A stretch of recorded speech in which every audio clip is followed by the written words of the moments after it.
이 시간에는 누가복음 12장 49절 이하에 있는 말씀을 가지고 불을 던지러 오신 예수님, 그런 제목으로 말씀을 상고하시면서 기차에 꼭 은혜될 수 있기를 주의 이름으로 축원합니다. 우리 한번 따라서 하십시다. 불을 던지러 오신 예수님. 불을 던지러 오신 예수님. 네, 불을 던지러 오셨다. 그렇게 말씀하시면서 이 불이 이미 붙었으면은 내가 무엇을 더 원하겠느냐. 주님이 그렇게 말씀을 하시면서 이 불이 이루기까지, 떨어지기까지, 붙기까지 예수님의 답답함이 어떠하겠느냐. 그렇게 말씀을 하셨습니다. 그럼 주님이 말씀하신 이 불이 도대체 무엇이기에 우리 주님이 그렇게 이 불이 붙기를 원하셨고 그 붙은 역사가 일어나기까지 우리 주님은 그렇게 답답해 하셨을까 하게 될 때 이 불이 뭐냐? 반딧불도 아니고 번갯불도 아니고 전깃불도 아니고 이 불은 곧 하나님의 영이신 성령의 불이다. 우리 그런 믿음을 가질 수 있기를 바랍니다. 따라서 하십시다. 주님이 던지시는 불은 성령의 불입니다. 믿어지시면 아멘. 그래서 하나님께서 인생들에게 예수님을 보내셔가지고 주시기를 그렇게 소원하신 것이 뭐냐 하면은 하나님의 영이다. 그런 말씀이에요. 근데 오늘날 많은 사람들이 예수님을 믿는다 하면서도 하나님의 불인 성령 세례하고는 전혀 관계가 없이, 관심이 없이 그렇게 살아간다는 것은 예수님이 얼마나 힘들어 하실까 그런 생각을 가지면서 오늘 먼저 이런 말씀을 드리고자 합니다. 하나님의 영이 떠난 인간이 곧 타락한 인간이고 멸망받아서 영원한 죽음으로 들어갈 그와 같은 백성이다. 그런 말씀입니다. 하나님의 영이 떠난 인간, 그것은 곧 타락이고 그것이 곧 멸망이고 그것이 곧 죽음이고 그것이 곧 영원한 지옥으로 떨어질 수밖에 없는 것이다. 그래서 하나님의 영이 함께 하신다는 것은 이건 대단히 중요한 말씀이고 우리 인생에게는 꼭 필요한 말씀입니다. 그래서 어떤 분은 그런 말씀을 하고 있습니다. 하나님께서 인생을 창조하실 때에 인간의 중심에 하나님이 영으로 거하실 처소를 마련해 두셨다. 그렇게까지 말씀하는 분이 있습니다. 그러면서 오늘 우리가 다시 이렇게 생각하기를 원하는 것은 우리의 조상 아담과 하와가 에덴 동산에서 하나님이 따먹지 말라는 선악과를 따먹는 하나님의 명령을 어김으로 말미암아서 하나님과의 관계가 끊어져 버렸습니다. 아담아, 그러면은 예 하나님 나 여기 있어요 하고 뛰어왔던 그 아담과 하와가 선악과를 따먹은 뒤에는 아담아 부들부들 떨면서 나무 그늘 밑에 숨어야 했던 그와 같은 모습을 성경은 말씀하고 있습니다. 그래서 하나님의 영이 인생에게서 떠나게 되면은 하나님하고 교제할 수 없게 되는 것, 이것을 우리는 뭐라고 그러느냐 하면 타락했다. 그렇게 말할 수가 있습니다. 그러면은 구원이라는 것은 뭐냐?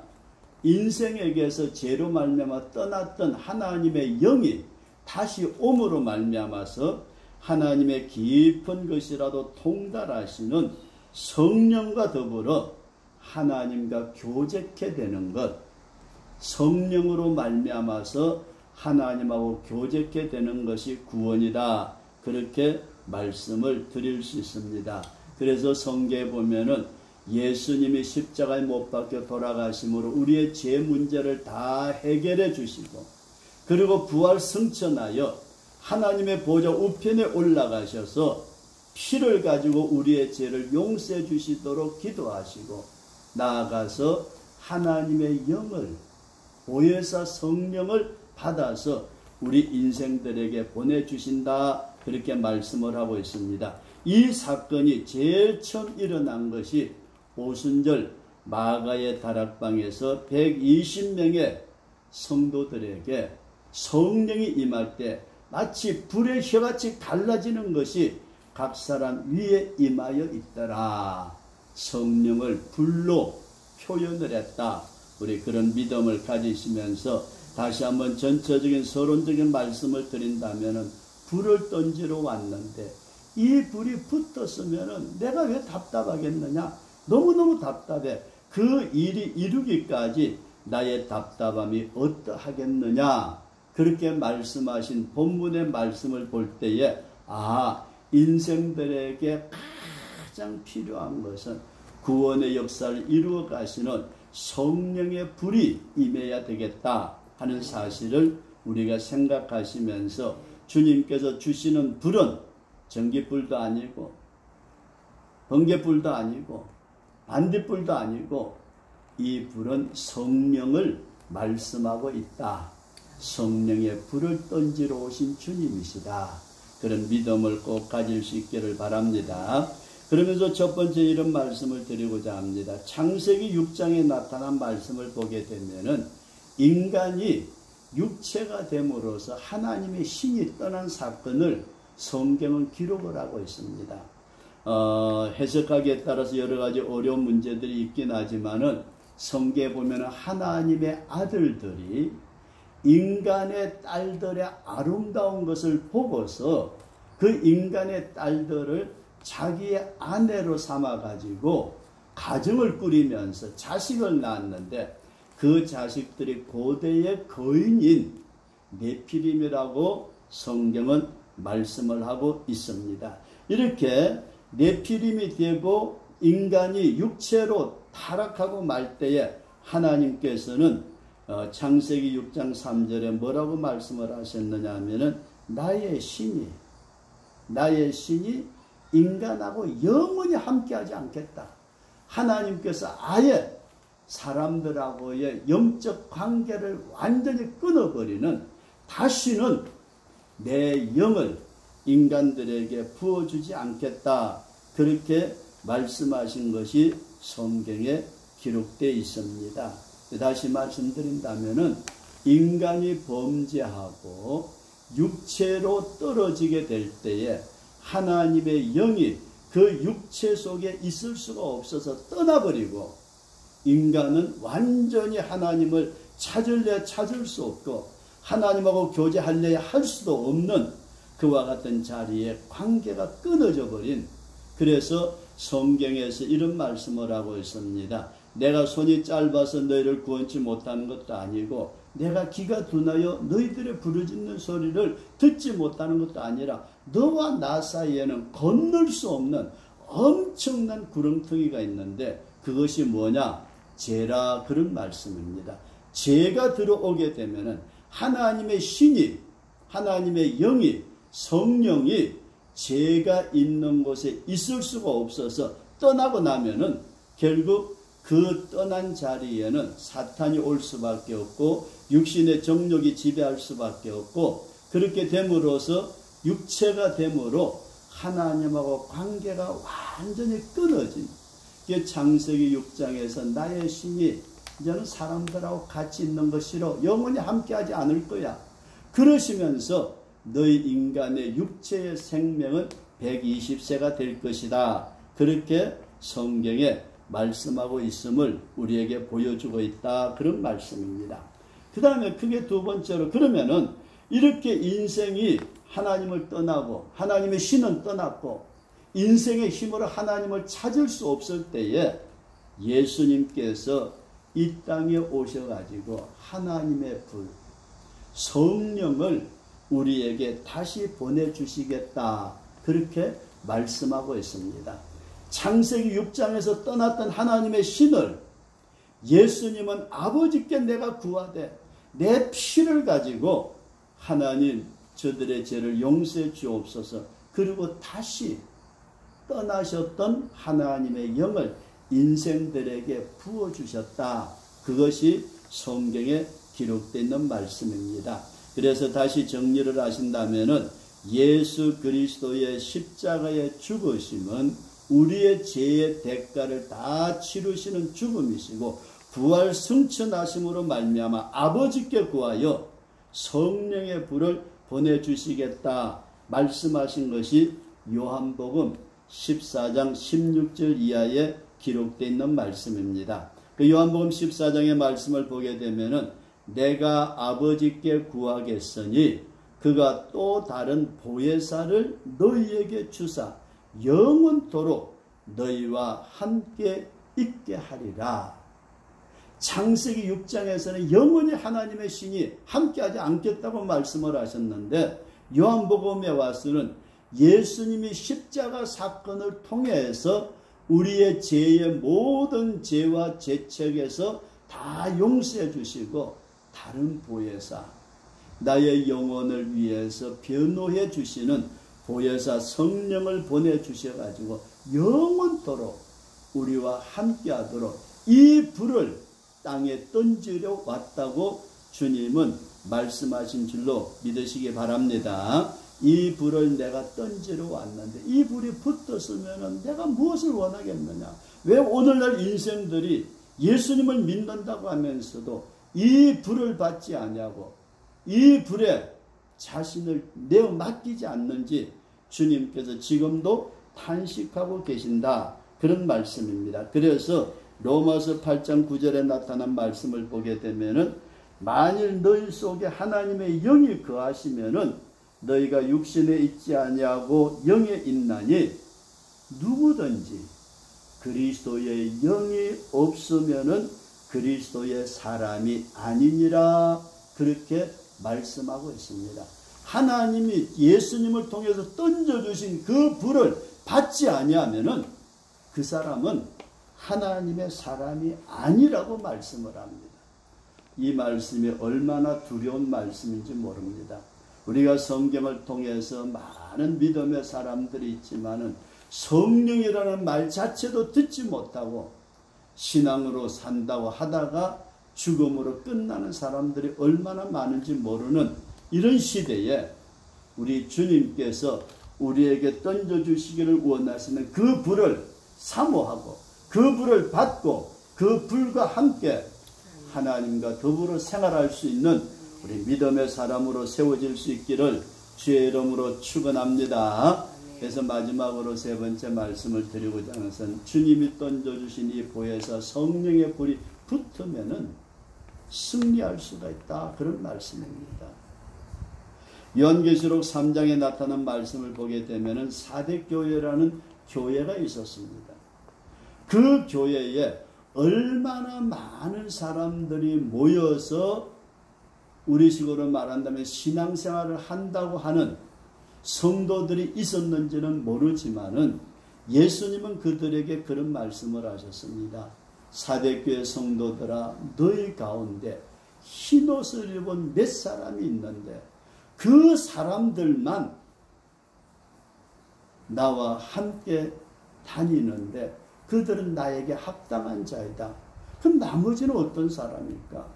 사대교회에 수많은 1000명의 교인이 모인다면 그 가운데 몇 사람은 흰옷을 입고 있는데 나머지 사람들은 흰옷을 입지 아니하고도 교회 다니고 신앙생활을 한다고 하니 주님이 그 사람들을 보실 때 어떻게 보실까?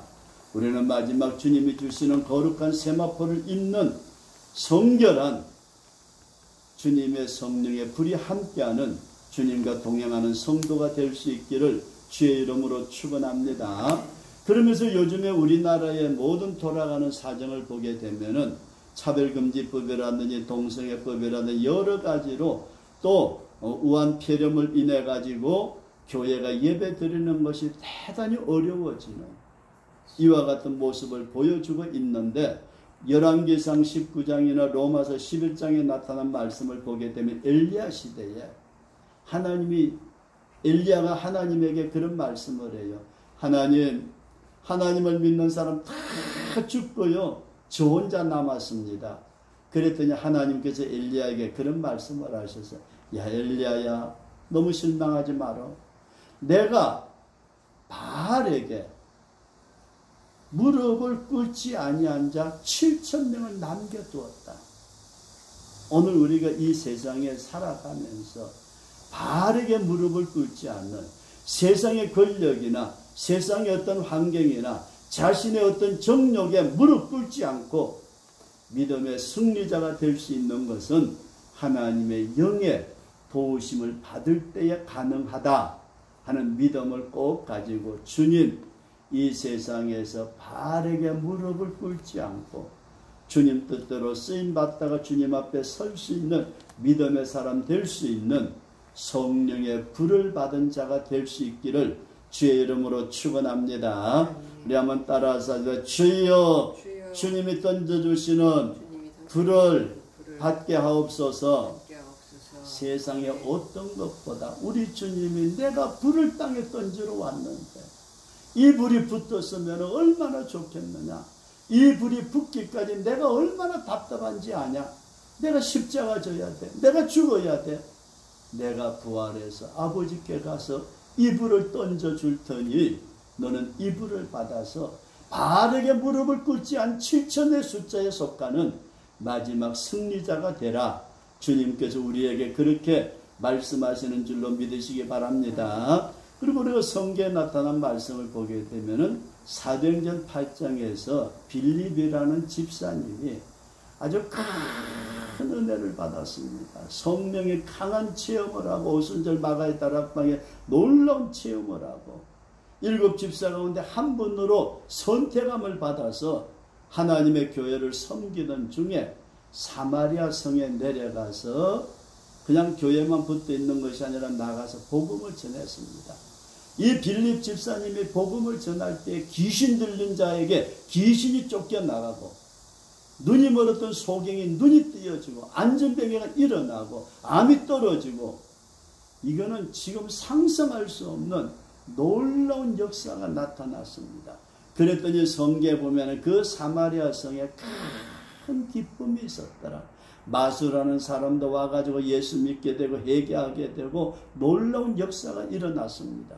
그런데 우리가 성경을 자세히 살펴보게 되면은 이 사마리아 성의 빌립 집사님이 가가지고 놀라운 부흥의 역사를 일으켰다. 그런 사실을 예루살렘 교회가 듣고 베드로와 요한을 보냈습니다. 베드로와 요한을 보내가지고 그 사마리아 성에 수없이 많은 은혜 받은 사람들 가운데 안수 기도를 했더니 성령이 임했더라. 그렇게 말씀을 합니다. 이 성령이 임해가지고 방언을 하고 놀라운 역사가 나타나는데 이걸 쳐다보고 마술사 시몬이 자기도 돈 들여가지고 성령을 사겠다. 그렇게 이야기한 사건이 사도행전 8장에 기록되어 있는 말씀입니다. 우리가 귀신이 쫓겨나가고 병자가 고침을 받고 예수 믿어서 할렐루야 은혜 받았습니다. 그렇게 말하지만은 그런 사람에게 성령 세례가 임하는 베드로와 요한을 통해서 안수받을 때에 성령 세례가 임하는 역사가 일어났던 것처럼 예수 믿고 은혜 받았습니다. 구원 받았습니다. 병 나았습니다. 별소리를 다 하더라도 주님이 던져주시기를 원하시는 성령 세례를 받고 성령 세례를 사모하는 믿음의 사람으로 세워질 수 있기를 축원합니다. 그래서 예수님께서 마태복음에도 말씀하실 때에 10 처녀가 주님을 기다리는데 5 처녀는 기름을 준비했고 5 처녀는 기름을 준비하지 않았더라. 성령의 기름을 준비한 자는 천국의 혼인잔치에 들어갔지만은 성령의 기름을 준비하지 못한 자는 문 밖에 바깥 어둠에 쫓겨나고 말았다. 그렇게 성경은 말씀을 하고 있습니다. 교회의 머리가 되시는 예수님은 오늘날 구원받은 많은 주의 백성들을 그리스도의 지체로 받아들이시는데 성령의 불을 받은 자, 성령의 세례를 받은 자, 그 사람에게 성경은 뭐라고 말씀을 하느냐 하면은 그리스도의 사람이라 그렇게 말씀을 하고 있습니다. 그래서 마지막으로 우리는 이 말세에 성령을 통해서 나에게 주시는 성령을 통해서 신앙의 승리자로 세워질 수 있기를 주의 이름으로 축원합니다.